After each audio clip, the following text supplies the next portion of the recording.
Today, let's look at a few different ways of debugging OCaml code. So first thing, definitely Toplevel. Okay, Toplevel, you've been using it, right? You've been using it. So if you want to see, like I see some people ask this question on the Piazza. So I said, I want to see list sort unique. You type that into your Toplevel. RL wrap, OCaml. Please install RL wrap so that you remember your history. So I say list dot sort. Yeah, it said, okay, it takes a function. That function takes any data type and then returns an integer. And then if you give me a list, I'm going to sort it, right? That means you have to give a function. This function takes the same data type too and then return, return integer. So I say call list.sort. I have to give a function that is that function. It takes two things, A and B, and then it returns like an integer. So when you compare two integers, I just do this, right? So if A is greater, return a positive number. A is smaller, returns a negative number. They're equal, returns 0. Now I give my values. I mean, you can look at the documentation, but this is easy way, right? I can just type it there, and it tells me list mem. Yeah, it takes, okay, you have to give me a value and give me a list, and then I return if the value exists on the list or not. So this is one way of doing it. Okay, so definitely is a top level. Check these types, check what kind of the argument list you can look at the top level. So that's my first thing. Okay, that is called top level. The second one, yes, just like you debug your C code, you can add print statements everywhere. So here, this example, I am, this is a member function. It's a recursive function. Somehow, maybe it's not working as I expected. So I want to see every time it recurs, what is the head of the list. So I say, cool, I can add this anywhere. Let something is equal to this variable. I don't want that variable. This is a wildcard. So underscore equal to print string head print int this h. So I'm gonna print this in, right? I print a new line in. So it means this entire thing will be just dropped. That value, I don't want it. So I'll continue in with the next statement, but I don't use it because this is a wildcard. So you can add this anywhere. It doesn't give you any error. You can add as many prints as you want using this format. Let underscore equal to print string something as some value. So now if I call this member function with 4, 1, 2, 4, 5, it printed head 1, head 4, head 2, head 4. Because look at that, it goes in. Is that empty? No. So at this time, head is 1, tail is 2, 4, 5. So I printed 1. It goes in again. This time, head is 2, and my tail should be 4, 5. It goes in again. Now it stopped because this time x is equal to head 4, and then this part is true, this part is not executed. That's why you don't see 5. It said Boolean true. So this is definitely a very simple example. You think, I don't need a print, but imagine this is for your project 3. So somewhere this is not giving giving you the result you expected. Yes, you add print statements. Okay, so this is printing the head. What if I want to print the tail?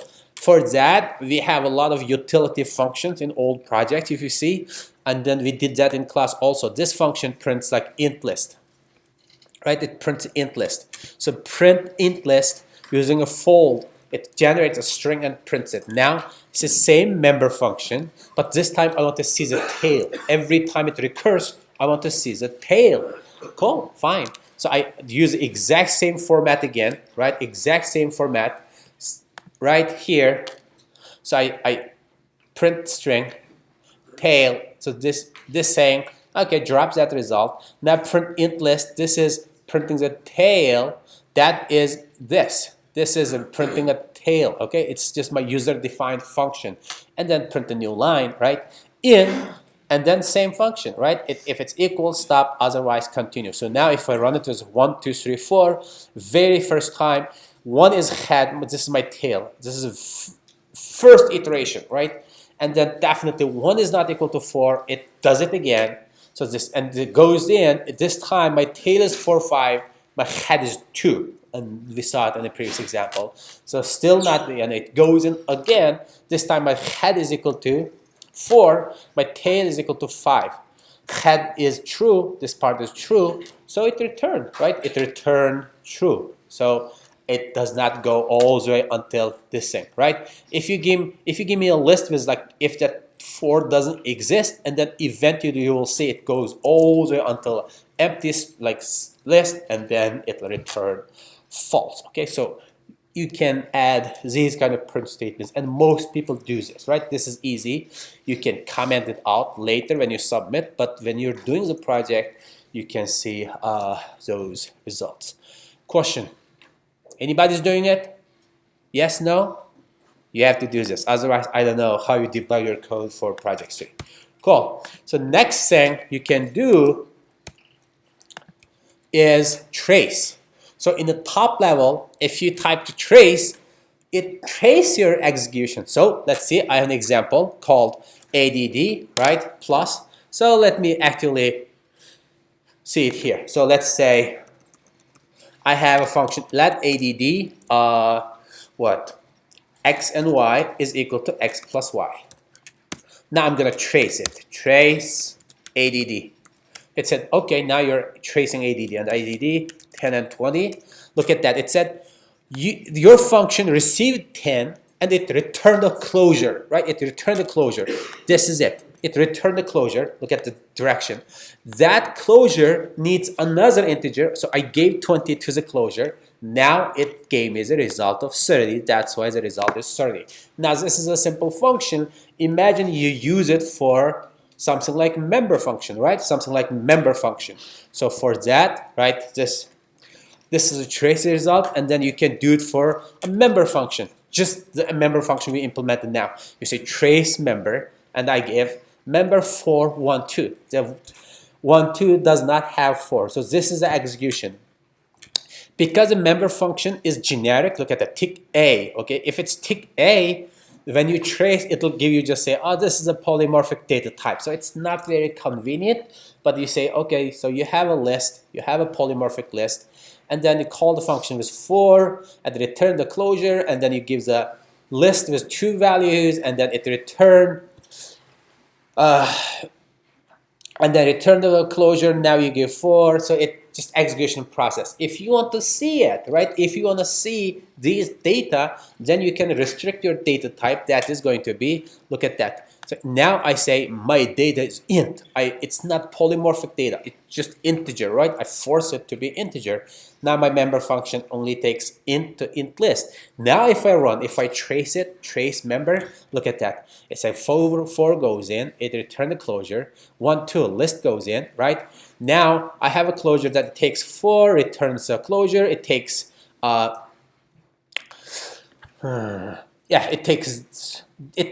first time it takes this as a list, and the next time, because recursive call, the 1 is not equal to 4 when you call it again, so this time it takes list of 2, right? And it's not equal, next time takes 4, returns the closure, and takes an empty list because 1 is not equal, 2 is not equal, now I have nothing. That's my empty list. So it returned false, and then return false, and return false, because you have 3 deep, 3 recursive calls. Now it comes back with false from everything, right? So this is the execution process. Hopefully, if you're doing something recursive, it can help, okay? So that is, now this is something that I execute again. Is that something that the 4 exists, 4 goes in, 1, 4, 5 goes in, and then if 1 is not equal to 5, so another recursive call. That recursive call takes 4, it turns the closure, it takes 4, 5. This time 4 is equal to 4, the head is equal to this 4, so return true, and then another level, return backtrack, return the true. Okay, this is the execution of the member function. So now if you really, you want to debug like C, this is your GDB, right? Called OCaml debug. So you have to compile your code with G, OCaml C, and then your file name, right? File name. For this, if you're using something like that load thing, right? Then that can be trouble here. So, like for example, in your code, you have something like, remember? load strcma. So now you can have this when you compile it. For that, when you compile, you just have to add it here, strcma. So when you compile, it will be compiled together. You don't have to load it. This is only for the top levels, the OCaml interpreter. When you compile it, you can put them together. So it will be compiled, right? It generates an a.out, just like C. Now I can use OCaml debug to debug that code. RL wrap it doesn't, it just remembers a history. You don't have to use that, but OCaml debug will, you can debug it. So let's see that now. For example, I go to the folder I have member, that is get private OCaml fall 16 debug. So now I have that a.out. Okay, so what I did is OCaml c g member.ml. So it did compile, it generated a.out. If you execute it, a.out. So it doesn't print anything. Cat member. So the function itself, yes, it's the same function, but I changed it in a way that so that it's split into multiple lines so that I can break it, right? Break in a line. So originally it was one line, I split it into multiple lines, and then this is my function. 4 is that the member of 1, 2, 3, 4. Now let's debug it. So it's going to be rl wrap OCaml debug a.out. rl wrap. Cool. This is it. So I can break it. Break at. So this is like I'm putting like a breakpoint. Execute and stop there. So where in the member function, this is a file name. In the member, stop at the line 8. Okay, cool. Stop also at the line 3. So now I say run. Look at that. It stopped here. This is line 3. It stopped. So line 3 is split the list into head and tail. I say, oh, okay, let me see what the head is. Print h. Head is 1. You can also use p. ph. Head is 1. How about tail? pt. Oh, tail is 246. Okay, 246. Oh, what is x? X is 4. So definitely x is not equal to head because head is 1.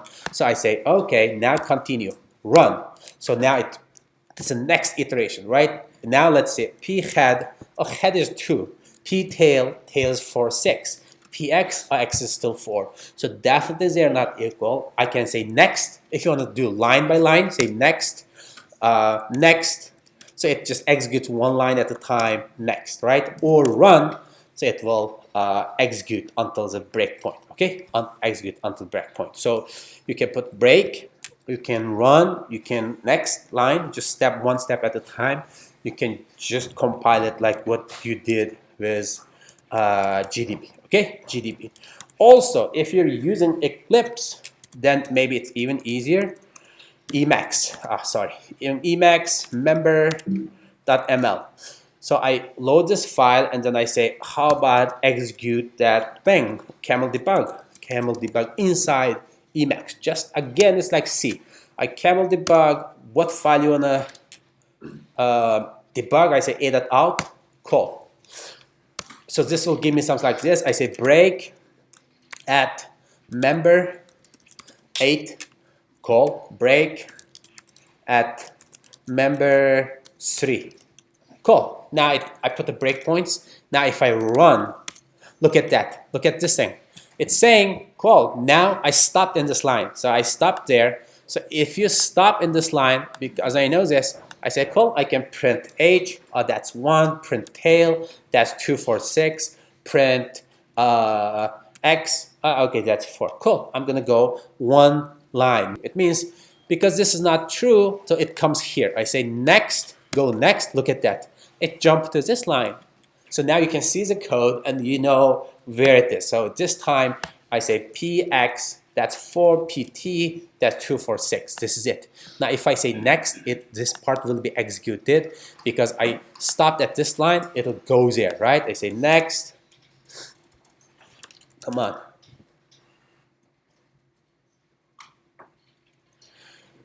Yeah, so it stopped here, so you can always continue all the way until, yes, program exit. So this time I tried multiple times and then it did find it, so my program exit. So if it's a long program, this can be helpful too, because now you can see, you know, like from this, it jumps here and then jumps back. So hopefully this will help. Cool, that's it